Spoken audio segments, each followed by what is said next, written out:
사랑하는 여러분, 오늘 또 지금 이제 가정에서 영상으로 예배드리는 우리 온 가족들, 또 공동체로 함께 예배드리는 우리 가족들 모든 분들에게 오늘 하나님 주시는 이 말씀이 이번 주간에도 우리에게 큰 은총과 은혜, 승리하는 말씀이 되시기를 예수님의 이름으로 축원합니다. 아멘.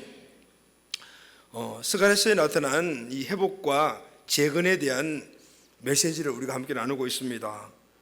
이스라엘 백성들이 바벨론 포로로 끌려갔다가 고레스 왕의 칙령으로 인하여 다시 자유를 얻고 예루살렘으로 돌아오게 되었습니다. 1차로 돌아온 총독 스룹바벨과 그리고 또 스가랴 선지자는 제일 먼저 한 일이 바로 성전을 재건한 일이었습니다. 그들에게 돌아와서 주어진 첫 번째 사명이 바로 성전 재건하는 일이었습니다. 그런데 여러분, 우리가 쭉 말씀을 나눴지만 성전 재건하는 일이 쉬운 건 아니었잖아요. 첫째는 유대인들의 기환과 이 회복에 위협을 느낀 이방인들이 왕에게 거짓 상소문을 올립니다. 그래서 성전 건축이 무려 16년이나 중단되는 일들이 일어납니다. 그리고 둘째는 성전 건축이 힘이 들었겠죠. 포로에서 돌아와 가지고 겨우 이제 자리를 잡아가고 해야 될 그 시점에 또 성전을 건축하는 큰 공사까지 함께 해야 되니까 백성들에게는 많은 어려운 그런 힘든 일이었어요. 그래서 불평과 불만이 백성들 가운데 터져나오기 시작했어요. 이렇게 외적인 문제, 내적인 문제 등등 이 모든 것들을 통해서 여러 가지 많은 어려움들, 그건데 또 성전 건축이 중단되기도 했죠. 그런데 이런 어려운 이 환경과 여건 가운데서도 학개 선지자가 또 전심의 노력을 통해서 성전 건축이 다시 시작이 됩니다. 악조건 가운데 성전 건축을 하고 있는 이스라엘에게 하나님께서 스가랴 선지자에게 환상을 보여주십니다. 그런데 이 환상의 내용들은 바로 이스라엘 백성들과 성전 재건을 하고 있는 이들에게 주어지는 희망과 격려의 하나님의 메시지였어요. 스가랴가 본 환상은 이 스가랴서에 보면은 8개가 나오는데 그 가운데 우리는 3개의 환상에 대해서 지난주까지 우리가 함께 메시지를 나누었습니다. 첫 번째 시간은 대제사장 여호수아의 옷을 깨끗하게 하시는 하나님의 그 모습을 환상으로 보게 되었죠. 이스라엘의 진정한 회복과 성전 재건을 하는 이 모든 일들의 시작은 바로 한 사람 한 사람이 정결하게 되는 것이다 라는 것을 교훈한 그런 환상이었습니다.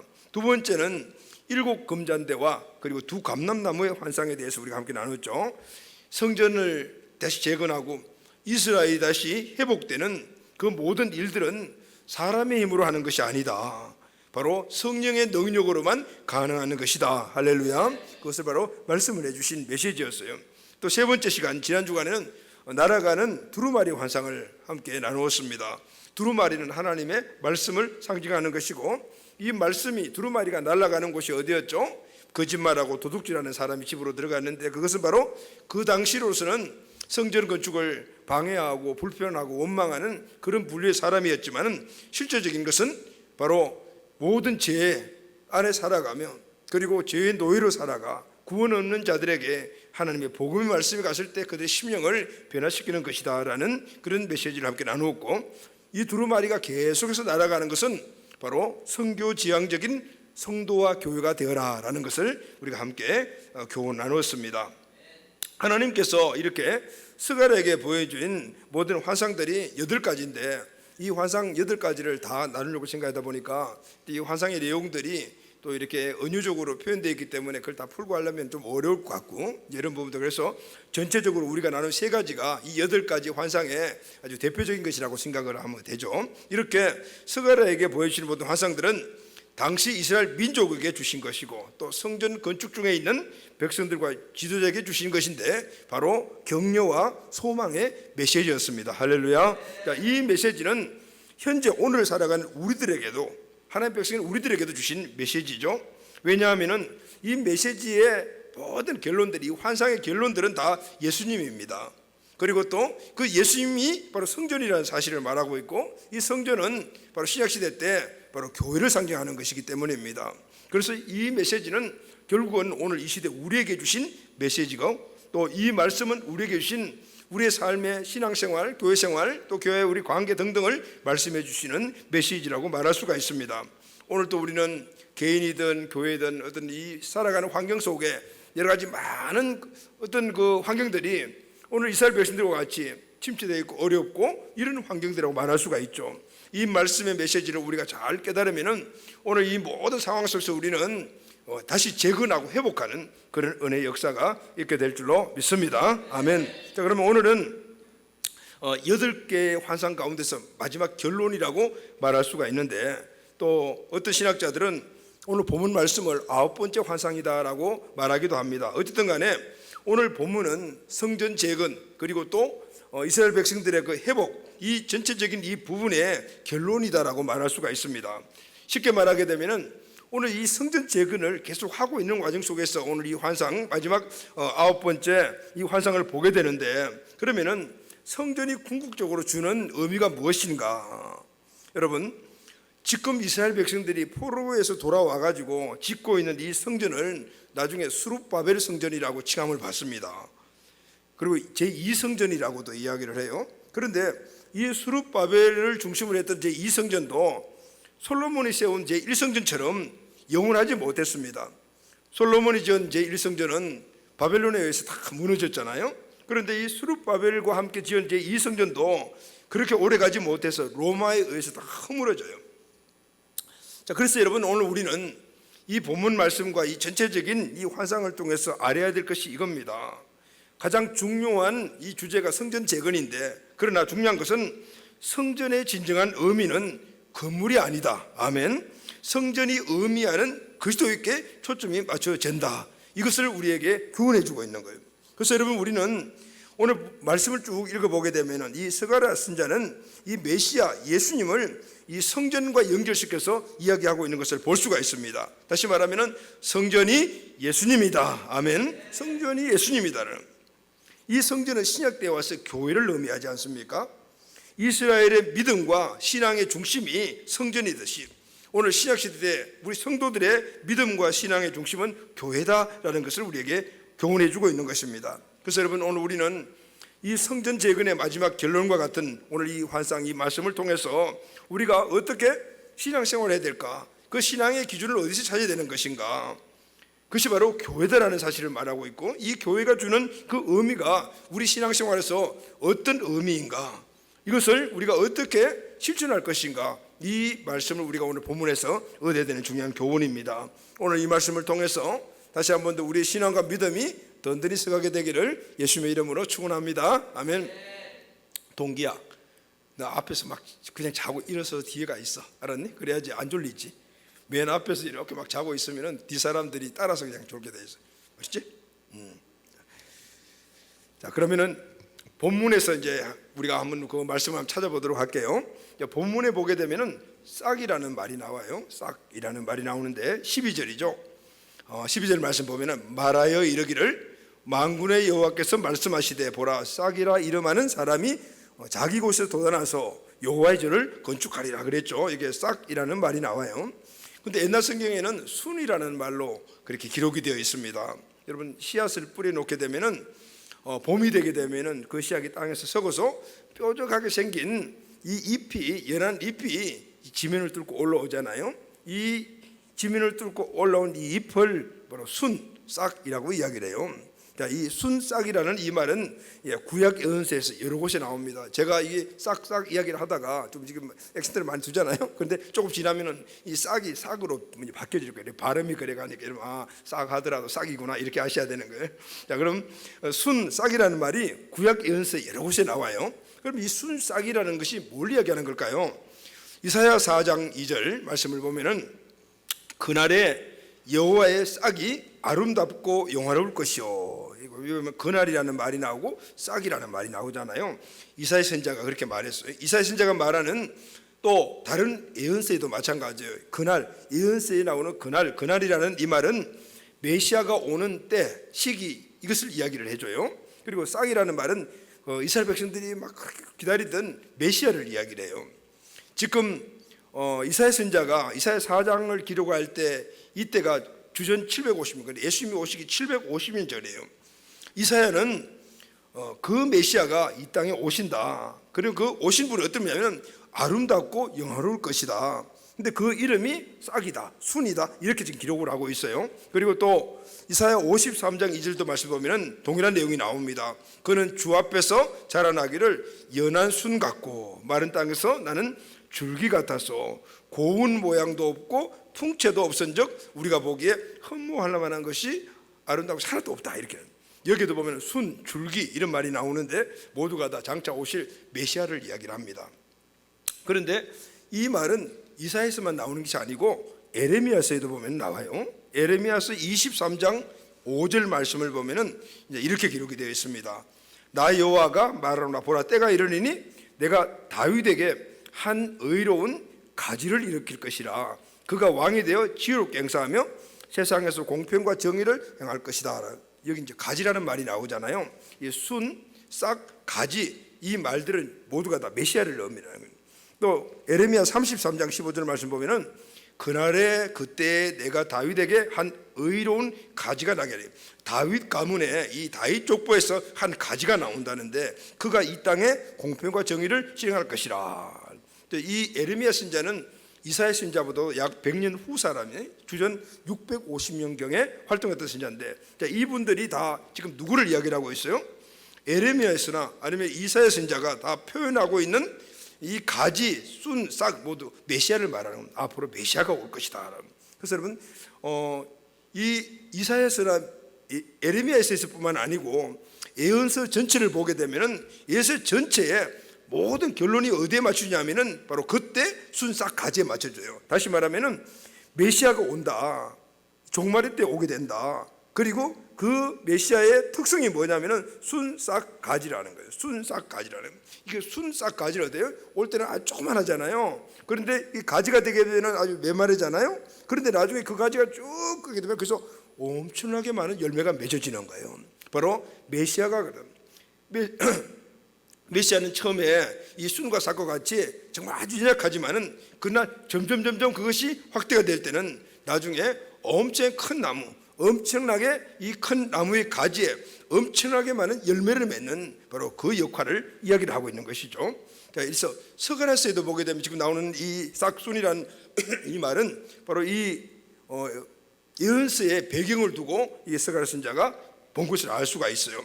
순이나 싹이나 가지는 살아있는 식물이잖아요. 그런데 이 스가랴서에서는 이 식물을 구체적으로 사람으로 표현하고 있습니다. 이제 본문에 보게 되면 12절이죠.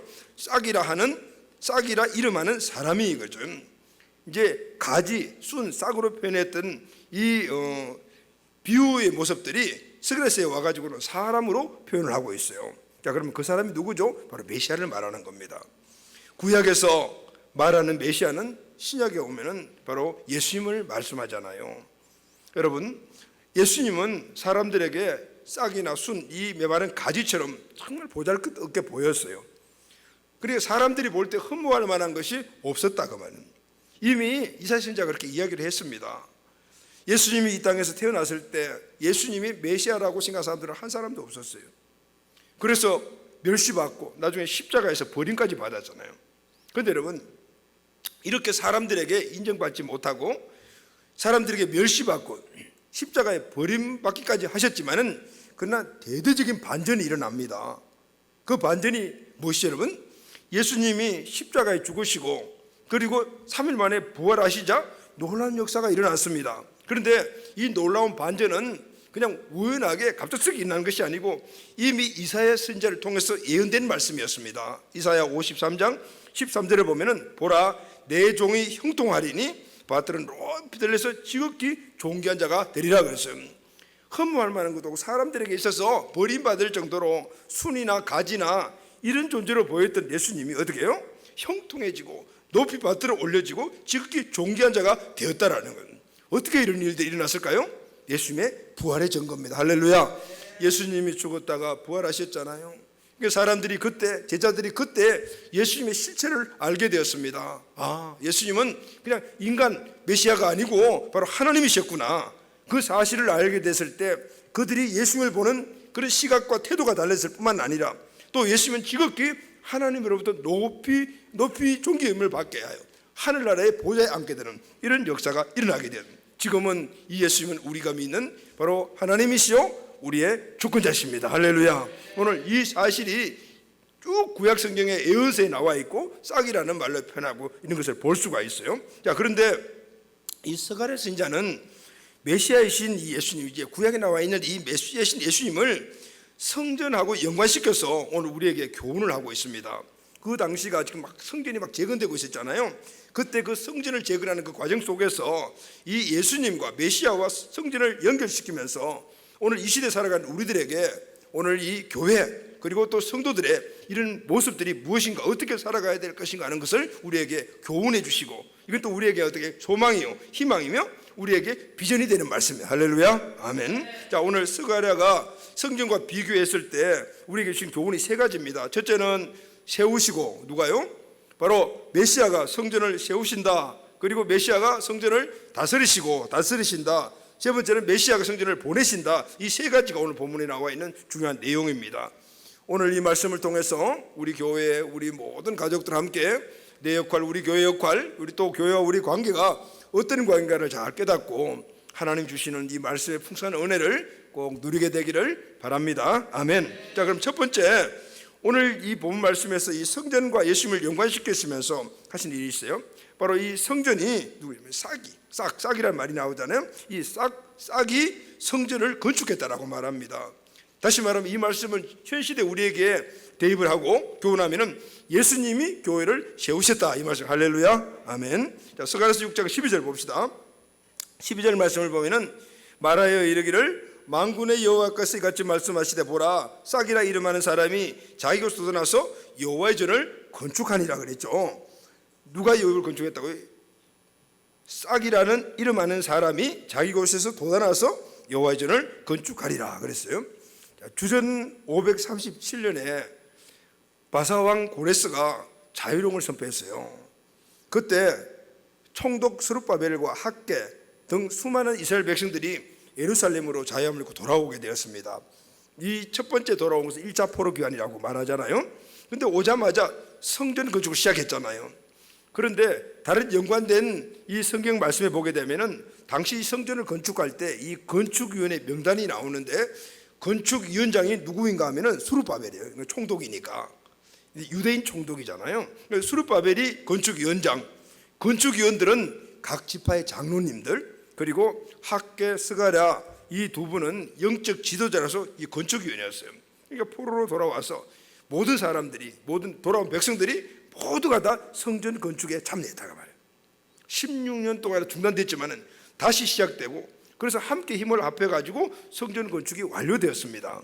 자, 그럼 여러분 누가 성전을 건축했습니까? 누가 했죠? 총독 스룹바벨을 중심으로 모든 백성들이 함께 성전을 건축했습니다. 그런데 오늘 본문에 보면 스가랴 선지자는 누가 성전을 건축했다고 말합니까? 싹이라 이름하는 사람이 여호와의 전을 건축하리라 그랬어요. 다시 말하면은 이스라엘 백성들이 다 함께 성전을 건축했는데 오늘 본문에서는 싹이라고 이름하는 사람이 성전을 짓는다라고 말합니다. 메시아가 성전을 짓는다는 것이잖아요. 메시아가 성전 건축자다 이 말입니다.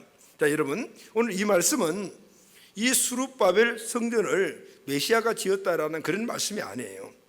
장차 이 땅에 오실 메시아가 성전을 지을 것이라. 즉 메시아로 오신 예수님이 성전을 지으신다는 것입니다. 이 말씀은 예수님이 성전에 있는 교회를 세우신다는 것입니다. 자, 그럼 여러분 메시아가 예수님이 어떻게 성전을 세우십니까? 오늘 이 건물을 누가 세웠습니까? 오늘 우리 온 성도 가족들이 힘을 합해가지고 이 건축을 했잖아요. 그런데 이 원리를 보게 되면은 메시아가 성전을 건축했다. 예수님이 이 성전을 이 성전을 건축할 때 예수님 얼굴 본 적도 없어요. 예수님을 만나지도 못했는데 성전을 건축했다라고. 자, 이게 무슨 뜻일까요?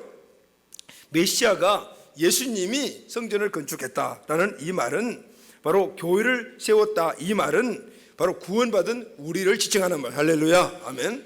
자, 여러분 우리가 예수님을 구원자로 믿고 또 그분이 십자가에 달려 돌아가서 우리 죄를 사하실 구원자를 믿고 그리고 죽었다가 다시 부활하심으로 말미암아 우리 주인이 되셨습니다. 할렐루야. 아멘. 그래서 그분을 우리 마음속의 주인으로 영접하고 그분의 말씀대로 중심에 두고 살아가게 되면 우리가 구원받았잖아요. 이 구원받은 자들의 명칭이 여러 가지가 있어요. 하나님의 자녀, 하나님의 백성. 또 하나가 뭐냐 하면은 바로 에클레시아. 헬라어 에클레시아 말은 부름을 받았다. 세상 나라에서 마귀의 나라에서 하나님 나라로 부름받은 뜻인데 이 에클레시아라는 말의 뜻이 무엇인가 하면은 교회라는 뜻이에요. 할렐루야. 아멘. 그래서 여러분 오늘 우리가 어떻게 세워졌어요? 예수님이 우리를 세우셔서 할렐루야. 아멘. 그리고 또 오늘 우리가 예수 그리스도를 믿고 세워진 교회가 된 우리들이 한 사람 한 사람 함께 베델 비전이라는 이름으로 모였을 때 우리가 뭐가 됐죠? 공동체가 되었어요. 이 공동체 교회를 베델 비전 교회라고 해요. 할렐루야. 여러분 우리를 누가 세웠습니까? 누가 구원했죠? 예수님. 오늘 이 교회를 누가 세웠습니까? 구원받은 우리들이 한 사람 한 사람이 모여 함께 세워졌는데 바로 예수님이 세우신 거예요. 아멘. 그래서 오늘 본문 말씀이 말하는 싹이 교회를 건축하리라, 싹이 성전을 건축하리라 말은 앞으로 오신 예수님이 바로 우리 한 사람 한 사람을 구원하여 교회를 세우시고, 그리고 또 그 큰 일을 감당하기 위하여 회중교회 공동체 교회를 세우셨다라는 겁니다. 누가 교회를 세우셨습니까? 메시아가 세운 거예요. 누가 세웠죠? 예수님이 교회를 세우신 거예요. 자, 근데 이것보다 더 중요한 말씀이에요. 예수님이 교회를 세웠다는 것은 예수님이 우리를 세웠다, 예수님이 교회를 세웠다, 이 말씀이잖아요. 그러면은 여러분 예수님이 교회를 세웠다면은 그 교회의 주인이 누굽니까? 예수님이시죠. 아멘. 여러분 우리를 누가 세웠습니까? 예수님이 세우셨습니다. 그러면 우리 주인이 누굽니까? 예수님이시죠. 오늘 베델 비전 교회를 누가 세웠습니까? 예수님이 세우셨습니다. 그러면은 예수님이 주인이시죠. 아멘. 그런데 이걸 착각하는 사람들이 너무나 많고 세상에 있는 교회들이 오해하는 경우가 되게 많아요. 어떤 교회는 목사님이 주인이에요. 어떤 교회는 장로님이 주인이에요. 어떤 교회는 모두 성도들이 주인인 거죠. 그래서 자기들이 주인이라고 해서 난리가 나니까 교회가 엉망이 돼요. 예수님이 주인이신데 사람이 주인이라고 얘기해요. 오늘 우리 주인이 누굽니까? 예수님이 주인이시니까. 그러니까 우리는 어떻게 살아가야 됩니까? 예수님의 뜻을 따라서 살아가야 돼요. 이 교회의 주인이 예수님이시니까 누가 이 교회를 주장해야 되겠습니까? 예수님이 주장해야 돼요. 할렐루야. 예수님이 아닌 다른 것이 나를 주장하게 되면은 본질적인 교회의 이 모습에서 벗어나는 거예요.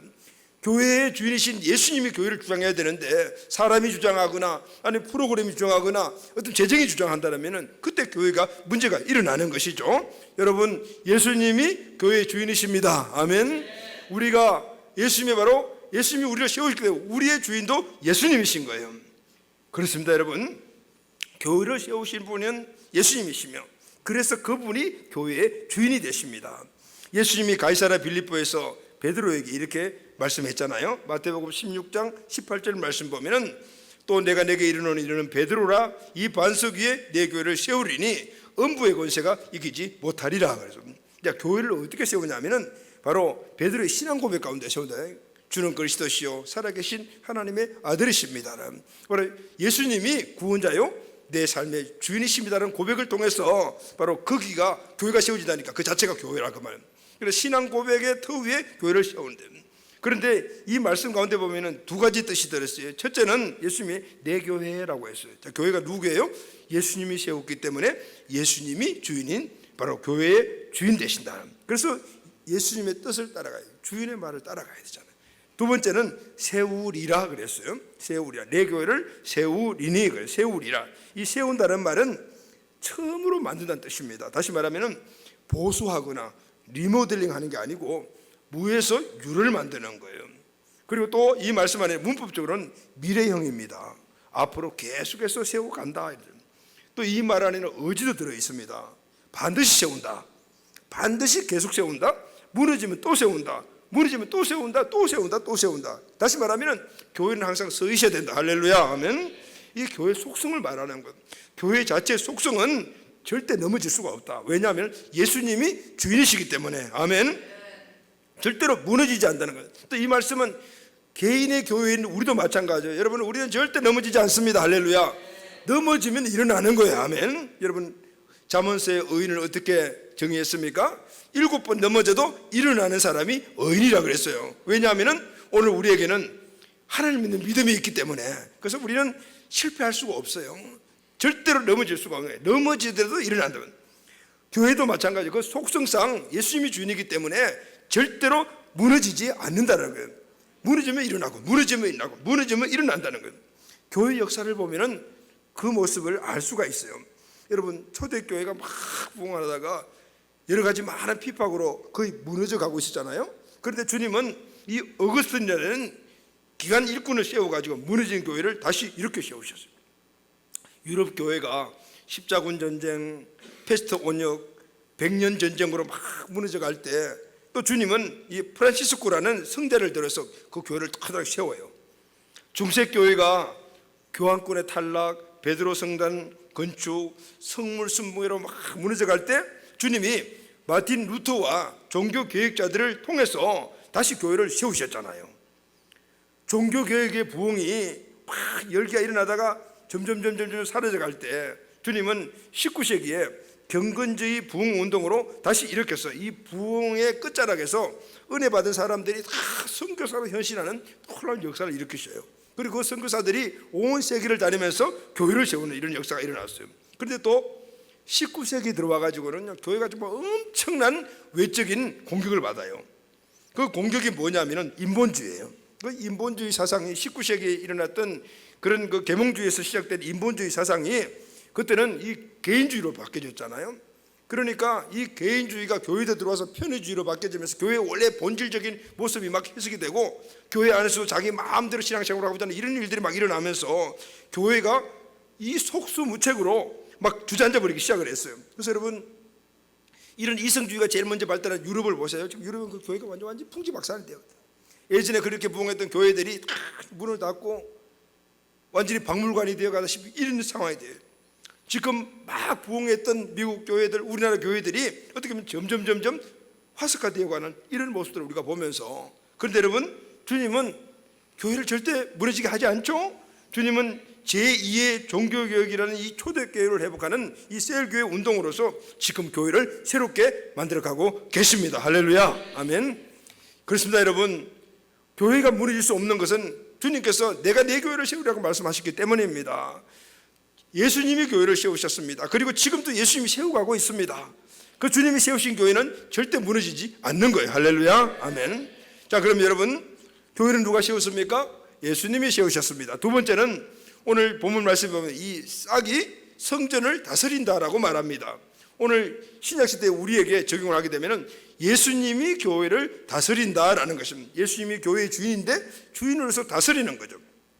13절 말씀을 보면 그가 여호와의 전을 건축하고 영광도 없고 그 자리에 앉아서 다스릴 것이요. 그가 누굽니까? 싹순이잖아요. 이 싹순, 다시 말하면 메시아가 성전을 건축하고 그 자리에 앉아서 다스린다라고 말합니다. 이 자리는 권위, 통치를 의미하잖아요. 앉았다라는 말은 왕이 이 보좌에 앉아서 백성을 다스린다 이런 뜻을 가지고 있습니다. 그런데 여러분 계시록 4장 2절 말씀을 보면은 내가 곧 성령에 감동되어 보았더니 보라 하늘에 보좌를 베풀고 그 보좌 위에 앉으신 이가 있더라. 지금 요한이 이 환상을 보잖아요. 마지막 말세에 대한 환상을 보는데 하늘을 보니까 그 하늘 보좌에 앉아 있는 분이 보이더라 그래요. 하늘 보좌에 누가 앉아 있냐면은 9절에 보면은 일찍이 죽임을 당한 어린 양이더라 그랬거든요. 이분이 바로 예수님입니다. 예수님은 지금 하늘 보좌에 앉으셔서 지금 온 세상을 다 지금 다스리고 계시는데 무엇을 되냐면은 교회를 다스리는 거예요. 할렐루야. 온 세상을 다스리는데 교회를 다스리는 이유가 뭘까요? 예수님은 오늘 교회를 다스림으로 말미암아 교회를 통하여 온 세상을 통치하시는 거예요. 할렐루야, 아멘. 그래서 교회가 온 세상의 중심입니다. 그래서 지금 하늘 보좌에 앉으셔서 과거, 현재, 미래의 모든 교회를 다스렸고 다스리고 계시고 앞으로 다스릴 거예요. 할렐루야. 자, 여러분 2000년 우리 교회 역사를 보게 되면 오늘 이 모습을 예수님의 이 통치를 우리가 알 수가 있습니다. 2000년 교회 역사 쭉 보게 되면 이 교회는 내부적으로 외부적으로 엄청난 공격을 받았습니다. 지금도 받고 있습니다. 교회사를 보게 되면 수많은 내후외환이 있었습니다. 외부에서는 핍박과 박해, 내부에서는 부패와 이단 이런 것들이 막 교회를 계속해서 공격을 했습니다. 이 것들은 어떤 것 하나도 이겨내기가 쉬운 것이 아닙니다. 그럼에도 불구하고 오늘 교회가 여기까지 올 수 있는 힘은 무엇일까요? 그 비밀은 딱 한 가지입니다. 주님께서 오늘 교회를 다스려 주셨기 때문입니다. 할렐루야. 주님께서 교회를 통치해 주셨기 때문입니다. 외적인 환난은 믿음으로 이겨내게 하시고, 그리고 내적 부패 이런 것들은 회개하여 새롭게 만드심으로 말미암아 교회를 든든하게 세워주셨다는 거예요. 이 두 가지를 가능케 한 힘이 뭐냐면은 바로 주님이 교회를 통치하신 겁니다. 교회가 주님의 통치 아래 있을 때 그것이 주님의 보호막이 되어 주셔서 교회가 그 안에 있을 때 바로 보호함을 받는 겁니다. 그러나 이 통치를 거부하는 교회는 그 보호막에서 떠나버리는 것이기 때문에 그런 교회들은 오늘 역사의 뒤안길에서 사라져버린 것을 볼 수가 있어요. 수많은 이 교회사에 보게 되는 그런 큰 교회들이 또 있었고, 많은 교회들이 있자면은 지금까지 존재하는 교회들이 그렇게 많지 않은 이들은 바로 주님의 이 보호막 아래 항상 있어야 되는데, 그 보호막 그늘에서 벗어났을 때는 그 교회는 역사에 사라져버렸다. 예수님이 세운 예수님의 교회를 하더라도 그 존재가 어디에 있습니까? 세상 안에 있습니다. 그러니까 이 세상의 음부의 권세가 공격을 해요. 공격을 받을 수밖에 없어요. 그래서 마태복음 16장 18절 말씀 보면은 또 내가 내게 이르노니 너는 베드로라. 내가 이 반석에 내 교를 세우니 음부의 권세가 이기지 못하리라 그랬어요. 다시 말하게 되면은 주님이 세운 교회는 음부의 권세가 절대 이기지 못한다. 그런데 여러분, 왜 이기지 못하냐면은 교회가 강해서 음부의 권세가 교회를 이기지 못하는 것이 아니에요. 아무리 세상과 마귀가 교회를 공격해도 세상과 마귀를 이기신 주님이 보호하시기 때문에 이기는 거예요. 할렐루야, 아멘. 주님이 강력한 보호막이 되어주시면 세상의 어떤 권세도 어떤 힘도 절대로 교회를 무너뜨릴 수가 없습니다. 그런데 여러분, 우리가 항상 기억해야 될 것이 하나 있어요. 바로 이겁니다. 여러분 한번 따라 하십시오. 예수 안에 있어야 한다. 예수님 안에 있어야 한다. 교회는 항상 예수님 안에 있어야 합니다. 우리는 항상 교회 안에 있어야 합니다. 이 원리를 꼭 알아요. 이게 바로 이 교회의 속성상 바로 이 모습의 이 말씀의 원리를 지킬 때 우리는 보함을 받을 수가 있는 거예요. 교회는 음부의 권세를 이기고 최후 승리하게 되어 있습니다. 그러나 교회 간판을 걸어놓았다고 해서 저절로 승리하게 되는 건 아니다 그 말이에요. 주님 안에 있을 때 교회가 보호함을 받으며 승리하게 될 줄로 믿습니다. 주님을 떠나버리면은 금방 마귀와 그리고 세상의 공격을 받게 되는 겁니다. 오늘 우리가 이 안에 있을 때 이 건물의 보호를 받고 있는데, 만약에 우리가 문을 열고 나가게 되면은 밖에 마귀들이 욱신욱신한다면 바로 공격을 받는 것과 똑같다 그 말이에요. 이 안에, 건물 안에 문을 꽁꽁 잠고 있을 때만 보호를 받는 거예요. 우리가 예수님 안에 있을 때만 보호를 받고, 그러나 우리가 그 문을 박차고 나가게 되면은 이 세상을 중환하고 있는 이 세상의 권세에 금방 공격을 받는 거예요. 구원받은 성도라고 해서 무조건 음부의 권세에서 이기는 것이 아니에요. 음부 권세를 이기는 거 아니에요. 예수님이 나의 주심을 믿고 고백하며 그분이 중심이 돼요. 그분의 보호의 날개 아래 우리가 들어가 있어. 그분의 품 안에 있을 때 그분이 우리를 지켜주시는 거예요. 할렐루야, 아멘.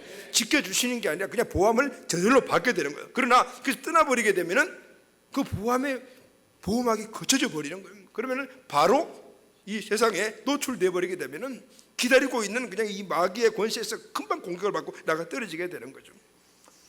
그래서 여러분, 교회를 그리스도의 몸으로 비유하고 있지 않습니까? 우리는 교회의 그분의 몸 안에 지체라고 말해요. 여러분, 우리는 몸의 지체라니까 우리 손, 발, 바로 우리 역할이고 이 몸 전체는 예수님이에요.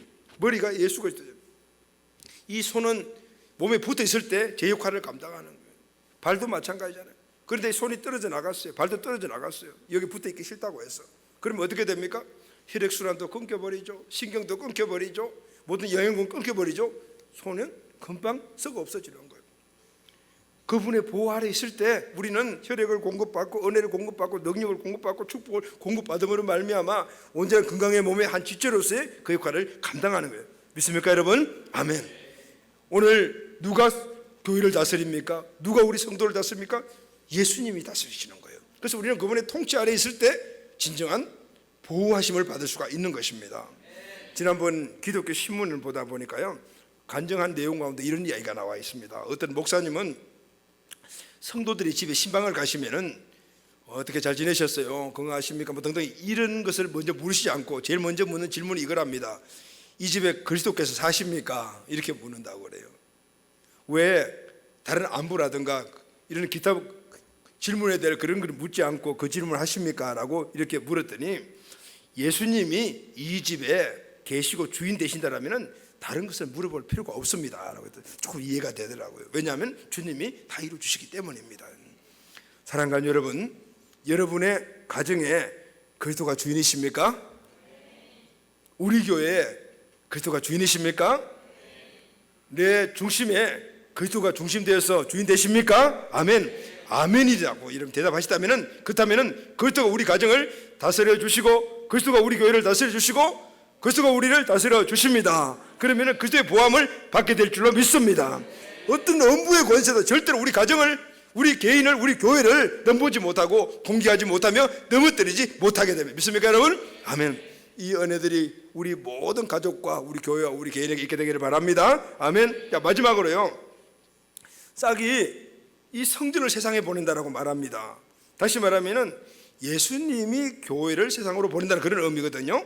자, 14절 15절 말씀을 봅시다. 14절 15절 말씀 보면은 그 면류관은 헬렘과 도비아와 여다야와 스바냐의 아들 헨을 기념하기 위하여 여호와의 전 안에 두라 하시니라. 먼데 사람들이 와서 여호와의 전을 건축하리니 만군의 여호와께서 나를 너희에게 보내신 줄을 너희가 알리라. 너희가 만일 너희 하나님 여호와의 말씀을 들을지인데 이같이 되리라. 자, 여러분, 이 말씀은 좀 풀면 좀 어려우니까 쉽게 제가 여러분들에게 설명을 할게요. 이 말씀 가운데서 여호와께서 나를 너희에게 보내리라라는 말씀이 나오잖아요. 여호와께서 나를 너희들에게 보냈다는데 이 말씀 가운데서 보내리라는 이 말씀이 중요합니다. 이 스가랴는 메시아가 성전을 세우셨다 그랬죠. 그리고 메시아가 성전을 다신다고 그렇게 말했습니다. 그리고 이제는 그 메시아가 너희를 보낸다. 내가 여기에 보냄받았지 너희도 보낸다, 이 말씀이거든요.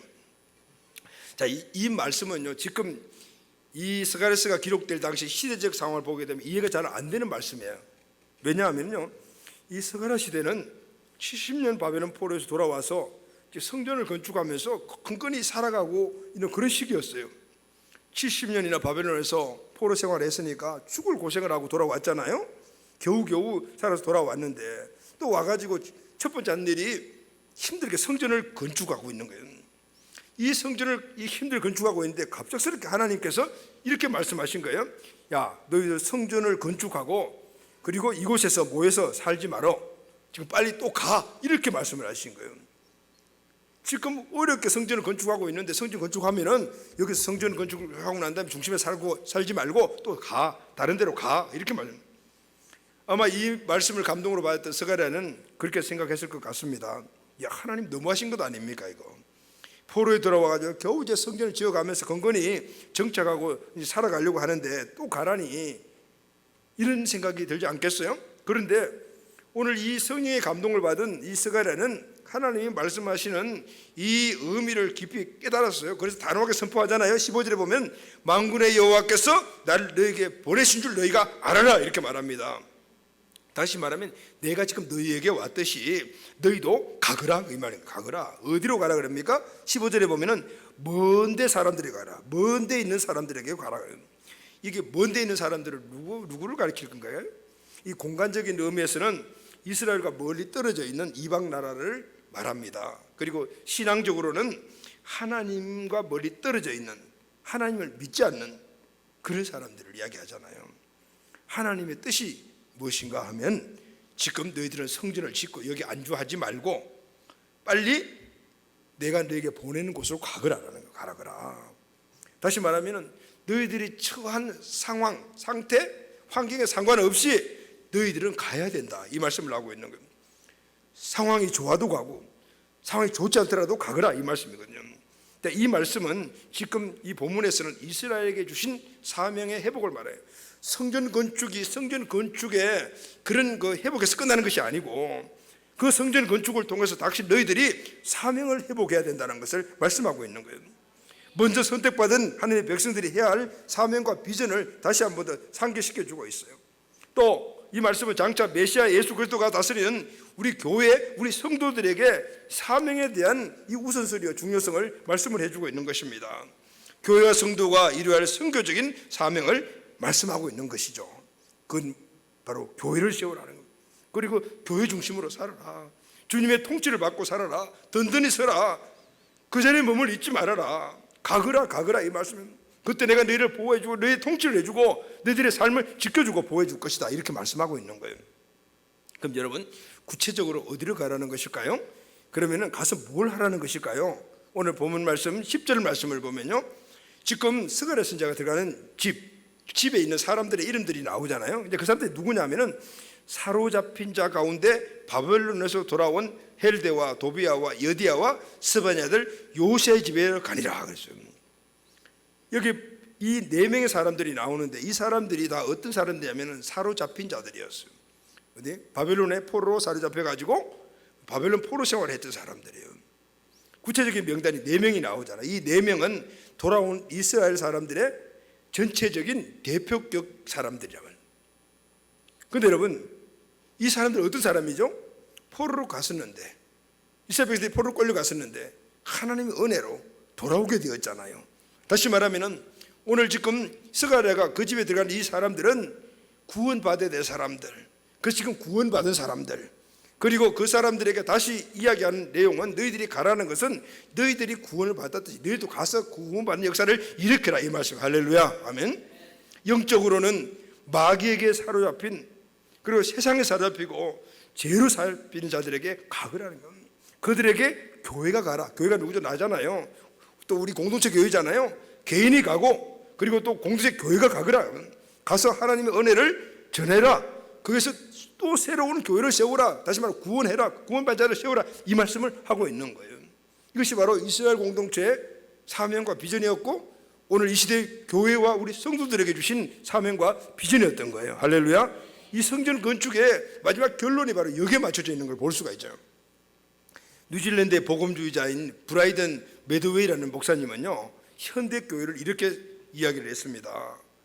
교회에는 예수님을 사랑하는 사람들로 가득 차 있다. 그런데 그들은 정작 예수님이 사랑하시는 대상은 사랑하지 않는다라고 이야기했다. 여러분, 정말 마음이 확 와가 닿는 그런 느낌이에요. 우리는 교회 안에서 예수님 사랑합니다. 예배도 열심히 드리고 기도 열심히 하고, 그러나 예수님은 오늘 우리가 이 성전 짓고 이 안에서 그냥 예수님 사랑 예배 드리고 제사하고 교제하고 말씀 듣고 아멘, 여기 끝나라는 게 아니잖아요. 예수님이 이 성전을 지으신 목적은 또 내가 너희를 사랑했듯이 내가 또 사랑하는 사람들이 있다. 너희들이 이제 거기 가가지고 그 사람들을 사랑해라, 이 말씀인데 현대 교회들은 우리끼리만 하는 거예요. 여러분, 예수님 사랑하시죠? 할렐루야. 우리는 모두 예수님 사랑합니다. 그럼 여러분 참으로 사랑하십니까? 아멘.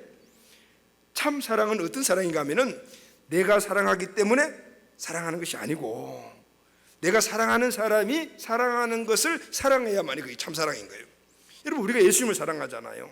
그러니까 예수님을 사랑하는 건 맞는데 그러면은 참 사랑의 조건 되려면은 예수님이 사랑하는 것을 나도 사랑해야 되는 거예요. 할렐루야. 아멘. 예수님이 사랑하는 사람을 내가 사랑해야 되는 거예요. 이게 참 사랑이에요. 여러분, 내가 어떤 사람을 사랑해요? 남편이 아내를 사랑하고 아내가 남편을 사랑하잖아요. 그러면 어떻게 해요? 남편이 좋아하는 나도 좋아하는 거죠. 아내가 좋아하는 나도 좋아하고 같이 사랑하는, 이게 진짜 사랑이에요. 그걸 왜 동의하고 같은 마음이 됐기 때문에 그렇게 하는 거예요. 우리가 예수님을 사랑한다라면은, 예수님이 나를 사랑해서 예수님을 사랑한다라면은 우리가 예수님을 사랑하는 것을 우리가 사랑할 줄 알아요. 예수님의 사랑의 초점이 누구죠? 우리였어요. 할렐루야. 아멘. 지금 예수님은 또 누구를 사랑하고 계십니까? 예전에 우리가 똑같은 모습을 갖고 있는 사람들을 여전히 사랑하고 계십니다. 아멘. 그래서 가거라. 이 성전 건축의 결론이 뭐냐면 성전 안에 머물러 있는 게 아니고 성전에서 우리끼리만 있는 것이 아니고 이제 가라고. 가라. 가서 모든 민족을 제자 삼으라는 말이 바로 이 말씀인 거예요. 여러분, 요즘은 우리가 세일교회 제자 양육을 하고 있잖아요. 너무 좋은 것 같아요. 그동안 우리가 제자가 제자 삼는 그 훈련은 잠시 멈춰져 있었는데 이제 다시 제자가 제자 삼는, 그것은 바로 가서 교회 안에서 제자 훈련하는 게 아니고 가서 직장으로, 가정으로, 가족으로 가서, 그리고 또 이제 교회는 어떻게 해야 될까요? 이제 교회 전체 자체는 이제 모든 민족을 제자 삼는 곳으로 가야 되는 것이죠. 성도의 사명, 교회 사명인 줄로 믿습니다. 오늘 스가랴를 통해서 우리에게 주어진 이 성전 재건과 이스라엘 회복의 결론은 바로 여기에 맞춰져 있는 겁니다. 오늘 말씀을 결론하겠습니다. 바벨론 포로 70년 고통의 기간을 마치고 돌아온 이스라엘이 첫 번째 한 일은 바로 성전을 재건하는 일이었습니다. 이스라엘에게서 성전 건축이 왜 그렇게 중요했을까요? 그것은 바로 믿음과 신앙의 근거가 되기 때문입니다. 성전에서는 하나님께 매일 제사가 드려졌습니다. 지금 같으면 예배 드려지는 거죠. 백성들이 모여서 교제했습니다. 오늘 우리와 같이 항상 모여서 교제를 해야 돼요. 선자들이 하나님의 말씀을 성전에 선포했습니다. 하나님의 말씀이 선포되어야 돼요. 그러니까 이스라엘 백성들의 믿음과 신앙생활의 중심이 항상 성전 중심이었어요. 그런데 그 성전이 무너지고 다시 세워지는데 쉽지 않았어요. 외부적으로 강한 도전을 받고 16년간 중단이 되었어요. 하나님께서 스가랴에게 환상을 보여주시면서 그 환상은 소망을 잃고 낙심 가운데 있는 이스라엘에게 주신 격려와 희망의 메시지였어요. 그것은 단지 건물 성전만 짓는 것이 아니었고 그들의 신앙을 회복, 그리고 그 성전이 주는 의미를 깊이 깨닫게 해주시기 위해서 계속해서 이 환상을 통해 가지고 그 결론이 예수 그리스도다, 신약시대에 바로 우리 개인이요 교회다, 이것을 말씀해 주셨던 거예요. 하나님은 오늘 본문의 환상을 통해서 성전의 궁극적인 메시지를 그렇게 말씀하신 것이잖아요. 메시아이신 예수님이 오셔서 오늘 우리를 구원하고 성전으로 교회로 세워갈 것이다. 예수님이 그 교회를 다스려 주실 것이다. 예수님이 그 교회를 또 세우실 것이다. 멀리 가서 세우실 것이다. 바로 너희들이 통로가 되어라, 이 말씀을 하신 거예요. 할렐루야, 아멘. 구원받은 나 바로 교회입니다. 일을 하기 위해서 또 공동체 교회가 세워진 거예요. 우리 베델 비전교회입니다. 이 교회를 주님이 세웠다는 인식을 갖고 그분이 우리를 세우신 목적을 알고 나간다면 그분이 사랑했던 것 우리도 사랑하게 될 줄로 믿습니다. 한 영혼의 구원과 그 영혼을 위해서 또 다른 교회를 세워가는 이 일들이 바로 교회와 성도의 사명이다, 이스라엘의 사명이다라고 말씀하신 거예요. 그래서 우리는 보이는 이 건물, 이 교회에 연연하는 것이 아니라 이 교회가 주는 그 의미에 우리가 초점을 맞추고 그 의미를 우리 삶 가운데서 이루어나가는 우리 가족 교회가 되어야 될 줄로 믿습니다. 그래서 여러분, 주님이 우리를 부르시고 영적 이스라엘 되게 하신 이유가 바로 이겁니다. 교회를 세우는 겁니다.